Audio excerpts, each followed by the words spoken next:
माय माऊली नमस्कार. हर हर महादेव शंभो. ओम नमः शिवाय. श्री काशीखंड कथासार अभिवाचन करत आहे. अध्याय 13. राहुशी देवांचे युद्ध, वायूची जन्मकथा. श्री गणेशाय नमः. दैत्यांचा संहार करून देव सिद्धाश्रमास आले. तोच राहूचे शिर त्याच्या पाठोपाठ येऊन धडकले. ते 45 योजने विस्तृत होते. राहूने आपले विकराळ तोंड उघडले आणि तो देवांना गिळण्यासाठी वेगाने पुढे सरकवला. ते पाहून देव भयभीत झाले. राहूचा प्रतिकार करण्यासाठी इंद्र पुढे आला. त्याने त्याच्यावर शेकडो बाण मारले. राहूने ते दाडांनी कडकडा मोडून टाकले. इंद्राने वज्र उगारले. राहूने त्यात जोराने धडक देऊन मूर्छित पाडले. तेव्हा विष्णूने पुढे येऊन राहूवर प्राणघातक बाण सोडला. राहूने त्याचे दाडांनी चूर्ण केले. तेवढ्यात इंद्र सावध झाला. त्याने राहूला आव्हान दिले. अतित्वरेने एक अग्निबाण सोडला. त्यामुळे मोठी आग भडकली. राहूने तो अग्नी गिळून टाकला. त्याला वेढण्यासाठी आलेल्या देवांना कानाच्या फटकाऱ्याने झोडपून काढले. संतापलेल्या इंद्राने त्याच्यावर वज्राघात केला. राहूने ते वज्रच गिळून टाकले. इंद्र निशस्त्र झालेला पाहून विष्णूने राहूवर गदा सुदर्शन फेकले. तेही त्याने गिळून टाकले. विष्णूची दशा पाहून शंकरास क्रोध आला. त्याच्या आज्ञेने शिवगणांनी आवेशाने चढाई केली. त्यांनी राहूवर अनेक प्रकारचे शस्त्रे फेकून त्याला जायबंदी करण्याचा प्रयत्न केला. तेव्हा राहूने आपल्या कानांच्या फटकाराने त्याची दुर्दशा केली. हजारो शिवगणांना आकाशावर उडवून दिले. शंकराने त्याच्यावर अनेक तीक्ष्ण बाण सोडले. ते त्याने उच्छ्वासाने उडवले. शंकराने सोडलेली दोन्ही त्रिशूळे त्याने गिळून टाकले. संतापलेला राहू शंकरावर धावून गेला. त्याने शिवासनंदीला कानाने फटकारले. त्यांना 1 योजन मागे रेटत गेले. त्यामुळे शंकराची फार दारुण अवस्था झाली. त्याच्या जटा सुटल्या. भस्म पुसले गेले. गंजावर सोटा उडून गेला. तेव्हा शंकर युद्धासाठी निशस्त्र उभा राहिला. त्याला राहूचा पराभव करायची काहीच युक्ती सुचेना. तो राहूला म्हणाला, तू माझा भक्त, सर्व शक्तिमान, तुझा पुरुषार्थ पाहून मी प्रसन्न झालो. तरी इच्छित वर मागून घे. राहू म्हणाला, देवा, मला प्राप्त झालेली शक्ती ही तुझ्याच कृपेचा प्रसाद आहे. तू माझ्यावर प्रसन्न आहेस म्हणून मी वर मागणारच आहे. तथापि मीही तुझ्यावर प्रसन्न आहे, तरी अपमान न मानता माझ्याकडून वर मागून घे. तेव्हा शंकर म्हणाला, ठीक आहे, तू माझ्यावर प्रसन्नच आहे तर इंद्राचे वज्र, विष्णूचे सुदर्शन, कौमुदकी गदा तसेच माझे त्रिशूळ मला परत कर. ती शस्त्रे परत करून राहूने आपला शब्द पाळला. तो म्हणाला, देवा, आता तुम्हाला सूर्य व चंद्र दे. तेव्हा ब्रह्मदेव म्हणाला, राहू, सूर्य आणि चंद्रावरच सृष्टिक्रम चालतो. हे लक्ष देऊन तू त्यांना पूर्णपणे नष्ट करू नकोस. ग्रहण काळी त्यांचे पुण्यहरण करण्याची आम्ही तुला अनुमती देतो. ब्रह्मदेवाचे म्हणणे सर्व देवांनी राहूने मान्य केले. शंकराने त्याला सूर्य व चंद्र दिले. तेव्हापासून राहूचे मस्तक ग्रहणकाळी चंद्राचे तेज हरण करते. राहूचे शरीर केतू या नावाने ओळखले जाते. ते ग्रहणकाळी सूर्याचे तेज हरण करते. अशा प्रकारे समुद्रमंथनानंतर शांतता प्रस्थापित झाली. देव स्वस्थानी गेले. जेथे समुद्रमंथन झाले, अगणित दैत्य मारले गेले, त्या अरण्य प्रदेशाला घोरवन असे नाव पडले. दैत्याची माता दिती ही आपला पती कश्यप यांच्यासह हिमालय पर्वतावर राहत होती. समुद्रमंथनानंतर देवांनी कपट करून कोट्यावधी दैत्यांचा वध करून घेतला. वध घडवून आणला. हा दुःखद वृत्तांत नारदाने तिला सांगितला. संतापलेली दिती त्वरेने घोरवनात आली. तेथे आपण आपल्या पुत्रांच्या प्रेताचे पर्वत प्राय ढीग बघून ती मोठ्याने आक्रोश करू लागली. तेव्हा नारदाने तिचे सांत्वन केले व पुढे म्हणाले, दुःख करून काही उपयोग नाही. तू तपश्चर्येच्या सामर्थ्याने यांना पुन्हा जिवंत कर. दितीला ते पटले. ती हिमालयात तपश्चर्या करू लागली. तिने 12,000 वर्ष निराहार राहून शंकराची आराधना केली. तिची साधना पाहून शंकर प्रसन्न झाला. त्याने तिला वर मागण्यास सांगितले. ती म्हणाली, देवा, मला सर्व देवांना जिंकून त्रैलोक्यावर आपली सत्ता प्रस्थापित करील असा पराक्रमी पुत्र दे. शंकराने तथास्तु असा आशीर्वाद दिला. पुत्रप्राप्तीसाठी कश्यपांची प्रार्थना करण्यास सांगितले. दितीने कश्यपांचे स्मरण करताच ते तात्काळ प्रगट झाले. तिने त्यांना आपले मनोगत सांगितले. कश्यपांना ब्रह्मदेवाने एक मंत्र दिला होता, तोच त्यांनी दितीला सांगितला. त्या मंत्राच्या अनुष्ठाने दिती गर्भवती झाली. वायूनेच तिच्या उदरी गर्भरूपाने प्रवेश केला होता. 70 वर्ष होऊनही तिची प्रसूती झाली नाही. हे वृत्त नारदाने इंद्राला सांगितले. ते म्हणाले, शंकराच्या वरदानाने दितीला गर्भ राहिला आहे. तो देवांना जिंके ठरेल. त्याचा जन्म झाल्यावर तुम्हाला कोठेच तारा मिळणार नाही. म्हणून तो गर्भात असेपर्यंतच त्याच्या नाशाचा उपाय कर, अन्यथा संकट अडळ आहे. हे ऐकून इंद्र दचकला. तो गरीब माणसाचे रूप घेऊन दितीच्या आश्रमात आला व गयावया करीत म्हणाला, मी दीन लाचार निराधार आहे. जो मला अन्न पाणी देईल त्याच्या जन्म चाकरी करण्यास मी तयार आहे. दितीची प्रसूती जवळ आली होती. अशावेळी कोणीतरी सेवक जवळ असणे आवश्यक आहे लक्षात घेऊन तिने त्याला जेवू घातले, आश्रमात ठेवून घेतले. एकदा दिती उत्तरेकडे डोके करून गर्भभाराने अवघडून झोपली होती. तेव्हा इंद्राने सूक्ष्म रूपाने योनी मार्गातून तिच्या गर्भाशयात प्रवेश केला. तिचा भयंकर गर्भ पाहून तो भयभीत झाला. त्याने वज्राघाताने त्या पिंडाचे आधी 7 तुकडे केले. मग पुन्हा पुन्हा आघात करून प्रत्येक तुकड्याचे 7 याप्रमाणे 49 तुकडे केले. त्यावेळी दितीच्या पोटात कळा मारू लागल्या. तिला एकदम जाग आली. समोर तिचा सेवक उभारा दिसला. त्या वैऱ्यानेच आपला गर्भ मारला म्हणून ती संतापली. त्या दुष्ट सेवकाचा वध करण्यासाठी ब्रह्मदेव विष्णूला प्राचारण केले. त्यांना सेवकाचे दुष्कृत्य सांगितले तेव्हा ते म्हणाले, माते, हा सेवक कृपाने आलेला इंद्र आहे. तो अदिती व कश्यप यांचा पुत्र, म्हणजे तुलाही पुत्रवतच आहे.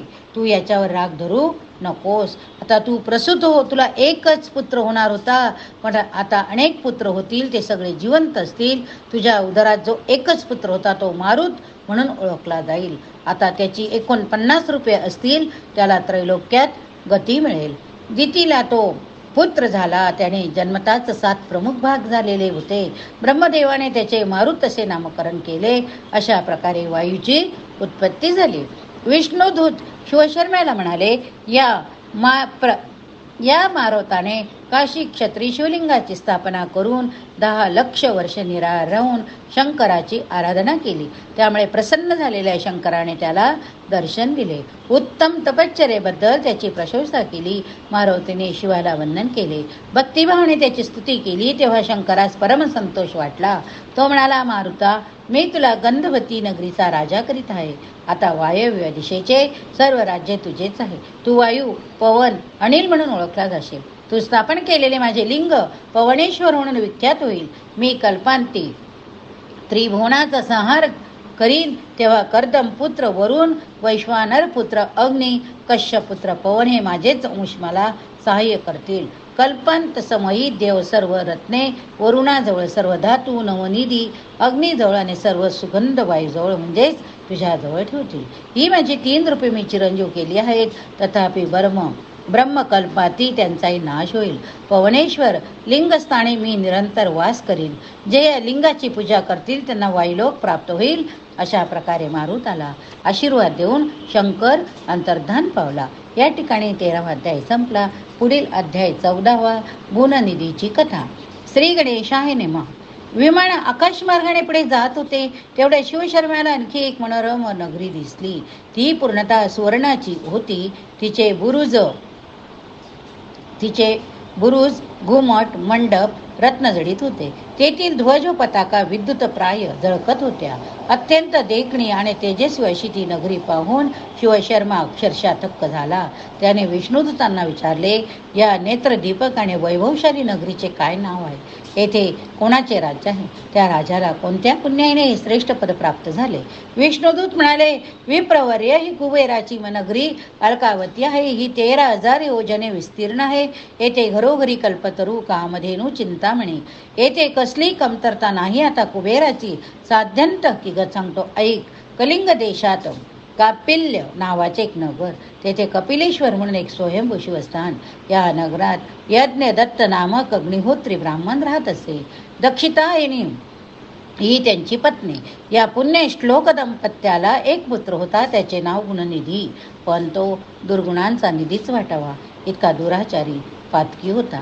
तो सर्व प्रकारची व्यसने, निंदे कर्म करायचा. त्याच्या वागण्यामुळे माता पित्याला फार मनस्ताप झाला. त्यांनी गुणनिधीला अनेक वेळा समजवण्याचा प्रयत्न केला, पण काही उपयोग झाला नाही. तो दिवसेंदिवस बिघडतच गेला. एके दिवशी यज्ञदत्ताने आपल्या बोटातील नवरत्नाची अंगठी पत्नी जोडली. मग स्नान, संध्या, देवपूजादी नित्यकर्म उरकून तो जपानुष्ठानासाठी निघून गेला. तो गेल्यावर गुणनिधी घरी आला. आईला म्हणाला, मला खूप भूक लागली, जेवायला वाढ. तेव्हा दीक्षितायनी म्हणाली, तू कधी येतोस आणि खायला प्यायला मागतोस? तू जन्मल्यापासून आमची फजितीच मांडली आहे. ब्रह्मदेवासारखी तुझ्या पित्याची योग्यता, पण त्या योग्यतेची तू निखिलच हानी केलीस. तुला आपल्या कुळाच्या कीर्तीची जाण नाही. आमची पर्वा नाही. तुला काय म्हणावे, कोणत्या भाषेत समजावे. स्वयंभू मुनीच्या अनुसया व शुभलोचना ह्या 2 कन्या, त्यापैकी अनुसया ही अत्रीला व शुभलोचना तुझ्या आजाला दिली. ती माझी सासू सद्गुणांची खाण होती. तुझा पिता हा तिचा पुत्र होय. मेरूला लाजवील अशी त्याची स्त्री म्हणते. तुझा पिता महातपस्वी, सुशील, सर्वज्ञ म्हणून विख्यात, वंदनीय. तुझ्या वेळी गरोदर असताना मी नेहमी आनंदी होती. त्यावेळी एकही कुविचार माझ्या मनाला कधी शिवला नाही. अशा प्रकारे माझी दोन्ही कुळे गंगेप्रमाणे निर्मळ निष्कलंक असताना तुझ्यासारख्या दुरात्मा माझ्या पोटी निपजलास कसा. मी तुझ्या दुर्गुणांवर कोठवर पांघरून घालू. तिच्या तोंडाचा पट्टा चालूच होता तेव्हा गुणनिधीने तिच्या गळ्याला मिठी मारली. म्हणाला, आई किती बोलशील, आता तू राहू दे हे नीती पुराण. मला भूक लागली, काहीतरी खायला दे. आता मी चांगलाच वागीन, तुझ्या आज्ञेत राहीन. तेव्हा दक्षिता येणीने मनावरले. गुणनिधीला पोटभर जेवू घातले. तो जेवत असताना त्याला अनेक प्रकारे बोध केला. बोलून बोलून तिला थकवा आला. आता बसल्या जागीच तिचा डोळा लागला. गुणनिधीचे तिच्या बोटातील अंगठीकडे लक्ष गेले. तो भरभर जेवला. त्याने उष्ट्या हातानेच ती अंगठी काढून घेतली आणि बाहेरचा रस्ता धरला. मग तो जुगार खेळण्यास बसला. त्यात ती अंगठी हरला. काही वेळाने ब्राह्मणीला जाग आली. समोर खरकटे ताट पडलेले मुलगा बाहेर गेला. तो अंगठी घेऊन गेला हे तिच्या ध्यानात आले. ती व्यतीत झाली. पश्चातापाने रडू लागली. मुलाच्या नावाने बोटे मोडू लागली. नवऱ्याने विचारले, काय उत्तर द्यायचे हाच तिला मोठा प्रश्न पडला. ती चिंतामग्न झाली. काही वेळाने यज्ञदत्त घरी आला. मुलगा घरात नाही हे पाहून तो रागावला. तो पत्नीला म्हणाला, हे काय गुणनिधी कोठे गेला. हल्ली तो घरात दिसत राहत नाही. लोकांकडून त्याच्याबद्दल चांगले बोलले जात नाही. याचा तिला खूप काही कारण आहे. याला तूच कारणीभूत आहे. तूच त्याला लाडावून ठेवलं. तूच त्याचे दुर्गुण लपवून ठेवले. आता कोठे गेला. दक्षिणायाने म्हणाली, अहो देवपूजेनंतर भोजन करून तो आत्ताच कोठे मित्रांबरोबर गेला. यज्ञदत्त म्हणाला, अजून किती थापा मारशील. मुलाच्या दोषावर किती पांघरून घालशील. तू माझे बोलणे मनावर घेत नाहीस हे मला माहीत आहे. उद्या पश्चातापाची वेळ येईल हे लक्षात ठेव. दुष्ट पुत्राला घरात थारा देऊ नये. तू नेमके तेच करीत आहे. अशाने तुझ्या कल्याण होईल. ती बिचारी निमूटपणे सर्व ऐकत होती. ब्राह्मणाने स्वतःला आवरले.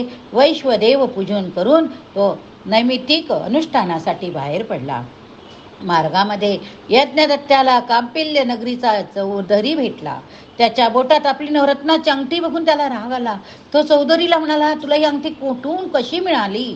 माझ्या घरातून चोरलीस की काय. ते ऐकून चौधरी संतापला. तो म्हणाला, माझ्यावर चोरीचा आरोप करू नकोस. तुझ्या ड्युट्या चिरंजीवाला विचार. त्यानेच ही अंगठी घरातून चोरून आणली. माझ्याशी जुगारात हरला. तुला तुझ्या मुलाचे ढंग माहीत नाही काय. मग ऐक, रोजच्या रोज घरातून वस्तू चोरून आणतो. त्यावर जुगार खेळतो. काल त्याने माझ्या घरचा पितांबर जिंकला. तो एका वेश्याला दिला. तू स्वतःला ब्राह्मण म्हणतोस. तू सुशील गुणवान आहे. मग तुझा मुलगा असा कसा. तो महादुष्ट निंद्य कर्म केल्याशिवाय त्याला चैन पडत नाही. तो चोऱ्या करतो, जुगार खेळतो, वैशागमन करतो, क्षुद्र स्त्रियांशी संबंध ठेवतो, मांसाहार करतो. तुझ्या घरातील देवपूजेची उपकरणे त्याने विकली. त्याच्या दुराचाराचे किती वर्णन करावे. ते ऐकून तो कंटाळून जाशील. तुला जगणेच असह्य होईल. ते ऐकून यज्ञदत्तावर वज्राघातच झाला. जणू त्याला आपले तोंड दाखवायची लाज वाटू लागली. त्याने वस्त्राने तोंड लपवले. तेथून काटा पाय घेतला. त्याला ध्यानधारणा होम होऊन काहीच करावेसे वाटेना. तो नदीवर गेला. तिथे स्नान केले. तीरावर वैमनस्क अवस्थेत बसून राहिला. इकडे गुणनिधी घरी आला. अंगठी चोरून नेली व तो जुगारात घालवली याचे त्याला काहीच वाटत नव्हते. ब्राह्मणीने त्याला अंगठीवरून फटकारले. ती म्हणाली, तुझ्या पित्याने ती अंगठी माझ्यापाशी ठेवायला दिली होती. ती का तू चोरली. आता ती अंगठी कुठे. ती ताबडतोब मला दे. तिच्या पित्याने ती मागितली तर मी काय उत्तर देऊ. तू आम्हाला अजून किती छळणार. तू आमच्यावर कोणत्या जन्मातील वैराचा सूट होशील. पण तिच्या बोलण्यावर त्याचा काही परिणाम झाला नाही. तो तिला म्हणाला, तुझ्या ओरडायला काय अर्थ. आधी मला जेवायला दे, मग मी अंगठी आणून देईन. तिने रागारागाने ताट वाढले. त्यात निघून गेली. त्याने कसे 2 घास काढले. नाहीचा डोळा चुकून तो पसार झाला. काही वेळाने यज्ञदत्त घरी आला. मुलाच्या गैरवर्तणुकीमुळे तो अगदी खचून गेला होता. त्याने आल्या आपल्या पत्नीकडे अंगठी मागितली. ती काळजीत पडली. तिने वेळ मारून येण्याचे ठरविले. ती म्हणाली, आता मी सोहळ्यात आहे. त्यात स्वयंपाकघरात वेगळं आहे. भलते वेळी अंगठी काय मागता. मी ती गाठोड्यातील पितांबरात बांधून ठेवली. काम झाले की मी काढून देईन. त्या ऐकून यज्ञदत्त चौताळून म्हणाला, तू मला काय अंगठी देणार. ही तुझ्या ड्युट्या कार्ट्याने केव्हाच जुगारात हरवली. तू चोऱ्या माऱ्या करतो. आणि तू त्याला पाठीशी घालते. या तुझ्या वागण्याला मी अगदी कंटाळून गेलो. आता मला तुमच्याशी काही देणे घेणे नाही. तुम्ही दोघे या घरातून ताबडतोब चालते व्हा. आता मी तुम्हाला मेलो आणि तुम्ही मला मेलात. यज्ञदत्ताने तिला घरातून हकलून दिले. इतके नव्हे तर दर्भ आणून आपल्या पत्नीचे व पुत्राचे पिंडदानी क्रियाकर्मही करून टाकले. मग त्याने शुभमुहूर्त पाहून दुसरे लग्न केले. नवीन पत्नी समवेत संसार करू लागला. पतीने त्याग केल्यामुळे दीक्षिता यांनीवर फार दुर्धर प्रसंग ओढवला. ती 2 वेळच्या अन्नाला महाग झाली. गुणनिधीची दुराचारामुळे आधीच दुष्कीर्ती झाली होती. यामुळे आप्तस्वकीयांनी त्याला झिटकारले. कुणी त्याला थारा दिला नाही. तो दारोदार भीक मागू लागला. तो अगणिक झाला. स्वतःशी विचार करू लागला, आता आईलाच अन्न मिळत नाही तर ते आपल्याला कोठून खायला घालणार. हे सर्व माझ्यामुळे घडले. मी विद्याभ्यास केला नाही. माता पित्याला छळले. त्यांचे सुख हिरावून घेतले. मी दुष्ट आहे. कोणत्या तोंडाने जाऊ. ती दोघे मला दारातही उभे करणार नाही. काय करावे, कसे करावे. चिंतेमध्ये गुणनिधीने 5 दिवस उपास काढले. तोच माघ वैद्य चतुर्दशी म्हणजे महाशिवरात्र आली. त्या पुण्यदिनी यात्रेकरू भक्तगण कपिलेश्वराच्या दर्शनासाठी जाऊ लागले. त्यांच्या हाती नैवेद्याचे ताटे होती. ही भक्त मंडळी शिवापुढे नैवेद्य अर्पण करतील. ती निघून गेल्यावर तो आपणच खाऊ असा विचार करून तोही लोकांच्या मागून कपिलेश्वरात गेला. तेथे लोकांची दाटी झाली होती. कोणी शिवपूजन करीत होते, कोणी वस्त्रे, द्रव्य, दक्षिणा, पक्वान्य अर्पण करीत होते. गुणनिधी चोरासारखा नैवेद्यावर टपून बसला. कधी एकदा लोक बाहेर जातात, कधी एकदा मी नैवेद्य पळवतो असे त्याला झाले होते. पोटात भुकेने आगडोंब उसळला होता. प्राण कासावीस झाले होते. प्रहर रात्र जागरण करून भक्त मंडळी महादेवाच्या देवळाच्या मंडपात प्रांगणात झोपी गेली. सर्वत्र निजानीज झाल्यावर तो गाभाऱ्यात प्रवेशला. तेथील दिव्यांच्या मंद प्रकाशात त्याला काहीच दिसत नव्हते. म्हणून त्याने धोत्राचा पदर फाडून त्याची वात तयार केली. ती दिव्यात घालून गाभाऱ्यातील प्रकाश वाढवला. त्याने पक्वान्याचे ताटं पाहिली. त्यातील पदार्थ त्याने धोत्राच्या पदरात बांधले. तो बाहेर जाऊ लागला. त्यावेळी त्याच्या पावलांच्या चाहुलीने काहींना जाग आली. त्याने चोर चोर चोर चोर असा गलका केला. तेव्हा तो त्वरेने पळून जाऊ लागला. लोक त्याचा पाठलाग करू लागले. गुणनिधी अंगात त्राण नसतानाही पळत होता. लोकांचा ओरडा ऐकून राजसेवकांनी त्यांच्याकडे लक्ष केले. त्याने ताबडतोब बाण मारले. ते वर्मी लागल्याने गुणनिधी जागीच गतप्राण झाला. गुणनिधीला दुर्बुद्धी झाली. तेथे त्याचा असा दारुण अंत झाला. या ठिकाणी 14वा अध्याय समाप्त झाला. पुढील अध्यायात पुढील कथा बघूया. ओम नमः शिवाय. ओम नमः शिवाय. ओम नमः शिवाय. ओम नमः शिवाय.